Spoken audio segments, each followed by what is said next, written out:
All right, folks, we're going to talk about considering or dealing with adversity. And I am living that right now. So I'm having to live what I preach. And I can tell you at this very moment, things are a little raw with me, but I'm having to live and do what I say. And though I do try to do that all the time, but adversity comes our way. It's going to come your way. It's going to come my way. The word says, Isaiah 30:20 says, though Jehovah gave you adversity for food and suffering for drink, he will still be with you and teach you. So if we're all experiencing adversity, why does that happen? Because we know that trials and tribulation sharpen us, make us ready for things to come, help us grow and mature. But trouble shows up daily and comes in different sizes and different shapes. Hardship, difficulty, calamity, failure, injustice, you name it, we can make a big list. And sometimes it's just little things throughout our day. And we're thinking, oh, that just one more thing. And sometimes it's something big. And you're like, Father, there is no way I can get out of this unless you take care of it. Take care of it. And he says he carries our burdens, and we understand and know that. Now, if somebody tells you they have no adversity in their life, well, maybe they need to evaluate, or good for them. But I really haven't known anybody that is not dealing with some little thing, even if it's at the back of their mind. Now, you can masquerade and it's like if you want, and say nothing's going on, or this thing that you may be dealing with can set itself up to sort of put itself behind the scenes because, well, this is just a medium-sized obstacle, or it's a big obstacle, or it's insignificant misfortune. It really doesn't matter, but still adversity comes your way. And so adversity does teach us a few things. What does it teach us? Well, first off, our natural inclination when something happens to us is to complain. And I have already complained today. I'll just tell you that. I have. Blame others? No, not really. But we do blame others for difficulty, or we get angry because we can't control the situation, or it seems hopeless.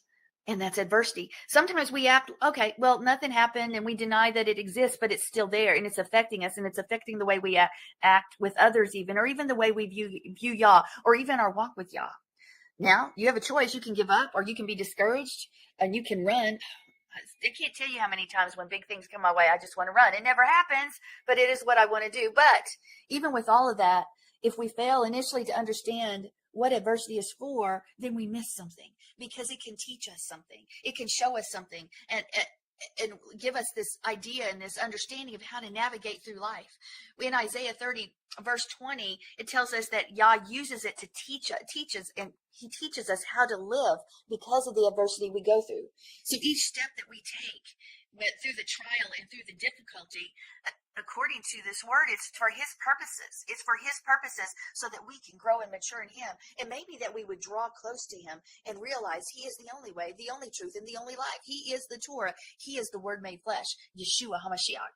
We have got to learn to depend on him for everything and understand these adverse situations through his eyes, not our eyes of our flesh. And that's hard, folks, because our flesh wants to react and act out. And I'm speaking from experience. Yes, we want to do that, but then we might fail to understand that this is a blessing in disguise. God is doing something in this, and his word says he's going to turn it all around for his glory. So where are we? Do we trust him to do that? Do I trust him to do that? Because if we trust him, then it should bring us courage to withstand the storm and determination. It's because we're going to become more like him through it. So harsh conditions, understand, are very painful. It hurts. Nobody wants to experience pain. But even in the midst of the pain, we can be confident that he's going to work it all out for us. So should we have a pessimistic view, even a realistic view? No. Our eyes should be focused on him. And when we're looking at him for our future and trusting in him to carry our burdens, then it's very optimistic because he's the one that's in control. We are doing what he says about this situation. So what matters is not the events. It's not the people that we run across that make things difficult. It's not the trouble we face. It is that we need to learn from Yah, even though we suffer through life-changing experiences. Now, I want to look at this in a different scripture. And Ecclesiastes 7:14, it says, in the day of prosperity be joyful, but the day of adversity consider. God also has set the one over against the other to the end that man should find nothing after him. Okay, if you look at this in English, you're not going to get to where you need to go on this verse. Of course, you need to go back to the original language. You need to go back to the Hebrew, because you're not going to really read the true understanding of this verse until you do, because in Hebrew, there's this little wordplay, and it teaches us a really important lesson about adversity. So who was this written by? Well, Ecclesiastes was written by King Solomon.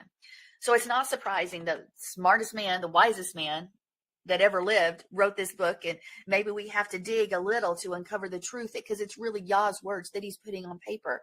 What is it? It's the glory of God to conceal matter. It's the honor of kings to search it out. So there's this play on words, and it's believed in rabbinic literature that Solomon actually wrote this when he was old, in his old age. So he not only had wisdom, the wisdom of God, but he also had experience behind him, wisdom and experience. So what is he saying in Ecclesiastes 7:14? Is that the day of prosperity, enjoy it, soak it up for all it's worth, but you will have your own days to come. Is that what? And we need to consider that. Well, what do we consider? Consider that Yah also sends adversity. Yahweh sends adversity. It doesn't just come your way, that sometimes Yah sends it. Well, why? Again, so that we can grow, so that we can learn, so that we can mature, so that we have a testimony because we passed the test. So we need to understand that they work hand in hand. The days of adversity, they work hard, and prosperity, they work together. We need both. The reason for Yah sending adversity is that we will realize that Yah is in complete control, and we need to live our life the way he created us and the way he meant for us to live it. And that is trusting in him. But Solomon, in his wisdom, he buried something really important within this verse. Now, if the word prosperity is tovah, and it has this feminine ending, and it says, why did Solomon write this with a feminine ending? For one thing, the word good, which is, everybody, tov, means to be, one of the meanings is to be in harmony with God, to be in harmony with him. And with a feminine ending, it would mean to be in harmony with the feminine nature of Yah. His loving, his caring, that Ruach HaKodesh, those things that we attribute, even wisdom, compassion, mercy, this nurturing Father that we have, this nurturing Yah. That's who he is. And he wants us to remember that. There's something that's comforting when you think about those kinds of characteristics. When a child is hurt, where does he run to? He plays with dad, but he runs to mom. I'm not saying Yah is mom. I'm not saying that. But we all know, if you've been doing this for a while, there are feminine aspects of Yah, because he is neither male nor female. He is Yahweh. He is Yahweh. Okay? And that is displayed through the Ruach HaKodesh, through the Holy Spirit. That wisdom, that feminine aspect of Yah. So within this, all of these ideas is also this word for joyful. The word for joyful is also the word for tov. It's batov, to be in exact harmony. So why does he repeat the word tov? Why not use avar, simcha, baruch? All these are words for joyful. Why does he use the word good? Well, if we translate it this way, in times of good, being good. Okay, does that make much sense? Well, think about it. In times of good, being good. Okay, if we're looking at that, we're saying, okay, I still don't understand why you're saying it that way. Well, when there's harmony with Yah's loving, caring, compassionate, nurturing nature, then we need to live in a loving, caring, nurturing way, because there's others that need to receive that same thing. So are we giving out what we receive? It's a good question, because oftentimes we receive and we don't give anything out because we're so consumed with ourselves. And we have a job we're supposed to do even in the days of adversity. In the day of adversity, consider. Now, here's another wordplay, folks. And the word for adversity is ra'ah. We know that word for evil and other things. And the word for consider, guess what it is, guys? It's ra'ah. So we have this first ra'ah is spelled with a resh, an ayin, and a hey. And the second one is spelled with a resh, an aleph, and a hey. Yeah, we're getting into details that I normally don't do on this part. But I want you to understand something, because both of them sound exactly alike, though they're spelled a little different. So only someone in Hebrew is really going to get, who understands Hebrew is really going to get this unless it's explained. So why does Yahweh use two words that are so similar? Because there are many words he could use to express the idea of adversity. He didn't use those. He used ra'ah, ra'ah. So there's this play on these words. And maybe it's a little different for you and I, because we know ra'ah can mean evil. It can mean trouble. But guess what? It can also mean shepherd, and it can mean friend. So which is it? The ra'ah with the olive is that standard word for seeing, looking, observing, studying, examining, and considering. So this wordplay here that Solomon is using is saying that in times of trouble, examine and study that trouble, adversity. Why? Because there's insight within it. It goes back to the very beginning when Yah said to look at the blessing within the adversity, because there's something trying to be done. Because adversity at that point then can be our friend. What? I just said ra'ah. Ra'ah can mean an evil, but it can mean friend or shepherd too.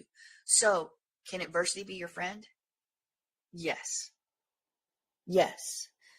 It can be your friend if we let it be our friend. And when we're in harmony with Yah, we're going to treat others and live others in the harmony of Yah. We're going to give them good things. We're going to show them Yahweh through us. So how do you view adversity? I can tell you right now that my initial reaction to adversity isn't that it's my friend. It's more like, why is this happening? Father, I need a break. But that's not what Yah wants us to solely do. Yeah, we can have a reaction. And if we react poorly, we can repent, and we should. And it's not saying that the first question that we ask, it's like, why is this happening? That is not necessarily bad. But we've got to understand that there is a reason that Yah allows things to happen in our lives. And within that reason, he is going to always have the answer, and he is going to be the answer if we trust him. So David Reaver said, God didn't do this to me, but God is an opportunist. Who is this guy? This guy is a guy who was burned, and he prayed for healing. He was burned with phosphorus when a grenade blew up.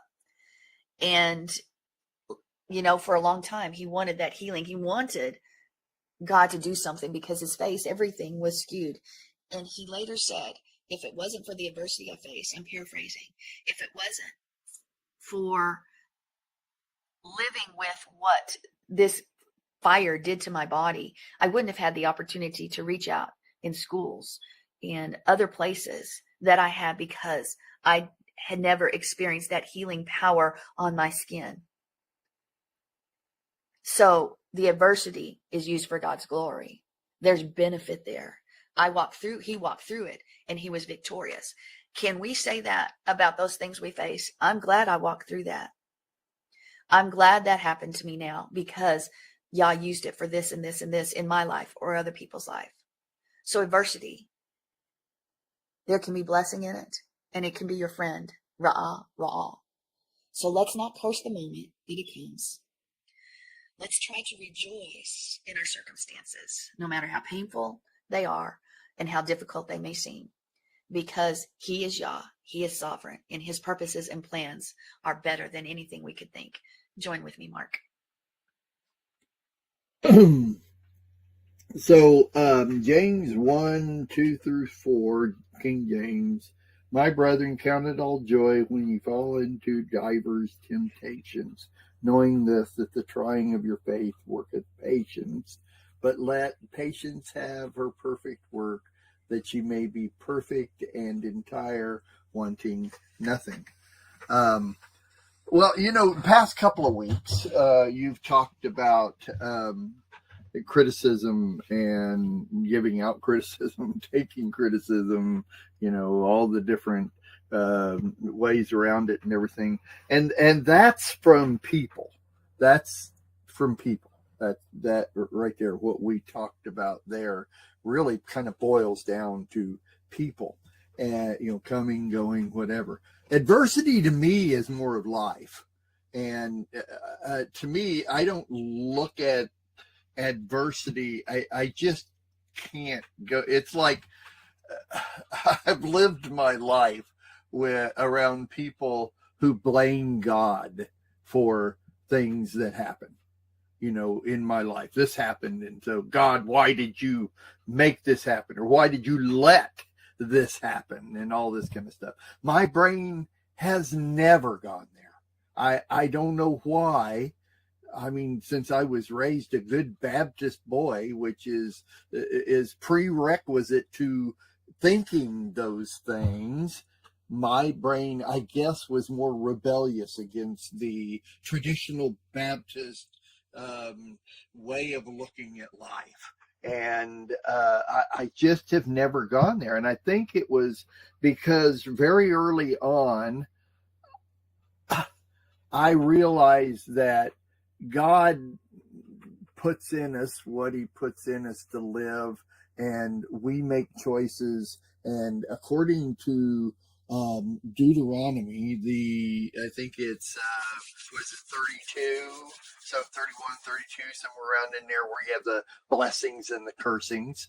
And I realized that, what it says there is that if you do these things, all will go well with you. It's not so much blessings. I don't like the word blessing and cursing, because they have different meanings for different people in different times, in different years, and in history and all of that. There's different meanings. So to me, it's kind of like, if you do these things, all will go well with you. If you don't do these things, all will not go well with you.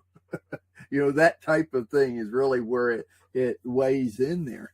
And so adversity, to me, we cause the adversity in the life that we live. And I know we get thrown things like what you're going through right now, and we don't need to be specific about that, but you and I have talked about it, and it's not something that we did that caused that particular one. It's life in general. It is, you do this happens, do this happens. It's directly proportionate to, what has happened. And so that happens to each one of us every day. That's who we are. We do one thing and it causes this to happen, so on and so forth. So, like in Deuteronomy, where it's talking about the blessings and the cursings, to me, the other, besides just life, is things that we do that cause this. Now, while you were talking, I looked up the synonyms for adversity, and it's like calamity, catastrophe, crunch, difficulty, disaster, hard times, hardship, misery, misfortune, mishap, sorrow, suffering, trouble, blah, blah, blah, a bunch of other ones. And so adversity is going to happen. I don't. You could be a billionaire, and being a billionaire has its own adversities. You know what I mean? It's like you want to think, oh, I'm a billionaire, everything's always going to go good for me. Well, I've never been a billionaire, Sandy, but I do believe billionaires have their own adversities they have to deal with. I'm, probably more than anything else is that of people trying to take their money from them, type of thing. Anyway, so it's how we deal with it. Obviously, you talked about that and where God is and all this. I think my biggest problem is when people blame God for the adversities in their life in general, and what is happening, what has happened, why am I here these days, to be this way these days. In my own life, and I know you're going through some things, and you have gone through some things lately that wish that they're out of our control. That is even harder, is when adversity is out of our control. And speaking of that, just to give you an example of once again, each person has different adversity based on what it is they're going through in their life. Lamb. And because you've had, for instance, you've even had your YouTube account, put out. I have too. Lamb has, and through no fault of our own, it's just what they came up with. But the latest one for me, and Lamb, and this is adversity that literally has cost us time and money and several things, and you wouldn't believe it, but if you going through the things in LAM that we have to on a regular basis is Facebook. And I don't know how many of you know, I think Sandy knows pretty much, is that for almost 6 months now, Facebook has shut us down several times for putting pornography on our Facebook site. Now, anybody that knows LAM, you can, the same thing that goes out over the LAM network website player, everything that plays through there plays through Facebook. Okay? And we don't play porn. There's no porn in what we're doing. But I lost track. It's got to be at least 30 to 40 times now that we've been accused by Facebook of posting porn on our LAM network Facebook site. And so we get dinged for that. We get, in other words, they won't let us, publish our shows and things like that. And you can't go against it. You can't. I have emailed Facebook several times to ask them to show me what it was that you're accusing me of.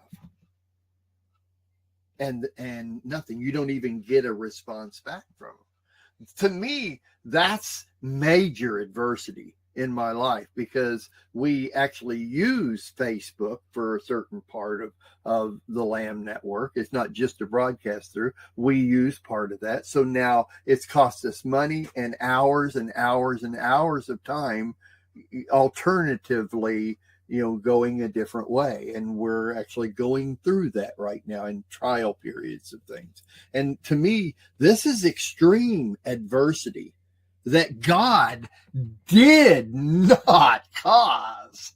I refuse to believe that God caused this to happen. It's just part of the evil of this world. It's the life that we're living. If we want to do the things we're doing, like with the LAM network, we're going to have adversity. And it's going to be from sources we have no control over. We just don't. So how do we deal with it? We have to know that God is in control.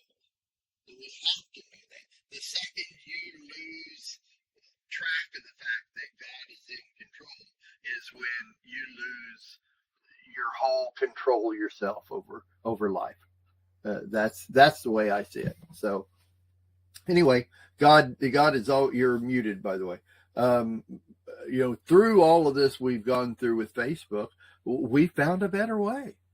Okay, we found a better way. It's costing us a little bit more in some areas and less in other areas. But having to deal with it is what we do. We acclimate to whatever the change is because of what adversity has caused us. But I think that's important, what you just, okay. We acclimate in that when adversity hits us, we don't dive into the adversity in acclimation. And because I understand what you're saying, but we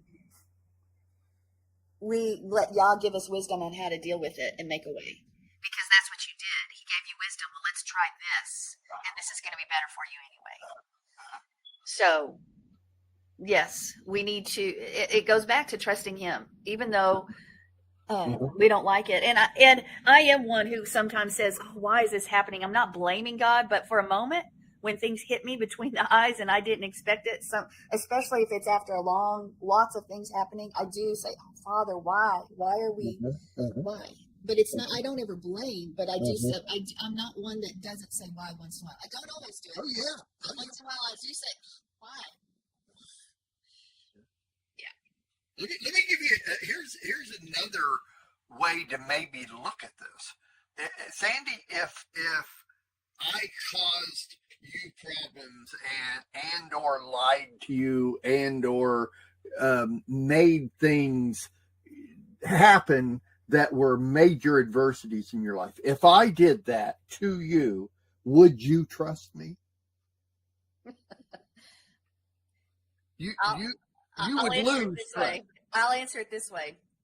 I've had a person that has come in our congregation and before, and that person has gotten very upset with me and John and I, and said so in front of everybody, and then they've left, and then they apologize later and come back. And I'm always quick to forgive, but probably after the second or third time, no. You don't trust them anymore, No. right? Okay, so if you think God made these things happen to you, would you trust him? I see it the same way. I really do. If I really thought God was causing me adversity in my life, and it kept happening, if I keep blaming God, if I blame God, how in the world am I supposed to trust him? It's the same thing as like Romans 12. We're all given a measure of faith, and that we trust God. We learn those things, and if we didn't, if we didn't remember all the things that God has done for us and brought us through, then how are we to have faith in God? It's true. If we just forget everything God has ever done for us, God's never done anything for me, how am I supposed to trust him? Well, but that's a key right there. We are always zakar, to remember. I mean, that's that word that a man is especially supposed to do. But we are supposed to. I've given that example before. We are supposed to be looking at the past and the things that he's done for us. Like we're in a boat and he's calling out where to go, and we're rowing. So he sees the direction we're going in as we remember all of those things he's done for us and others in the past, so that we stand upon the testimonies of the word.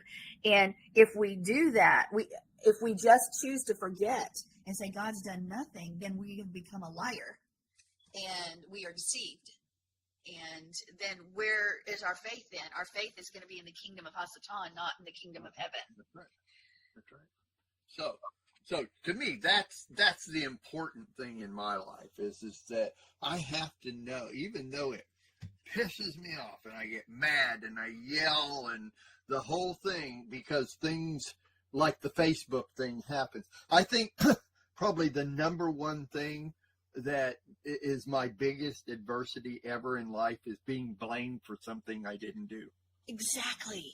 And that's what I was going to say. When it's something that you have no control, that you didn't do, and somebody is marking you and saying right. this, it bothers. One of the things that bothers me the most, or when others are being said they've done something, and it's complete injustice. But we live. What does John call it? Oh, Banana Republic.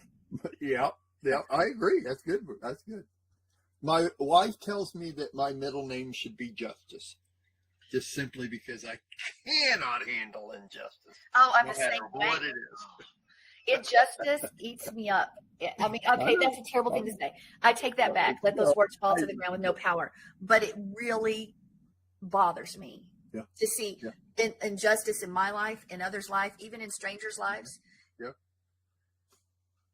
And that the Facebook thing is probably the ultimate in that injustice, in that I don't have to use Facebook, but we have people on right now. Lots of people.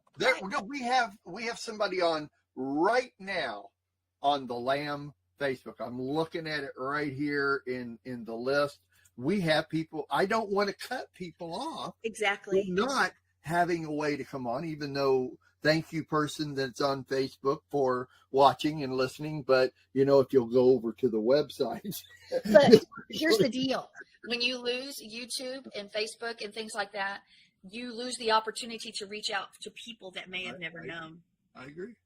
And so those outlets, as long as y'all can allow us to continue those things, will reach people that are normally not in those circles. And that's what we're supposed to be about, which actually could bring us into a segment that we're going to do later, and people that we normally wouldn't find in our sphere.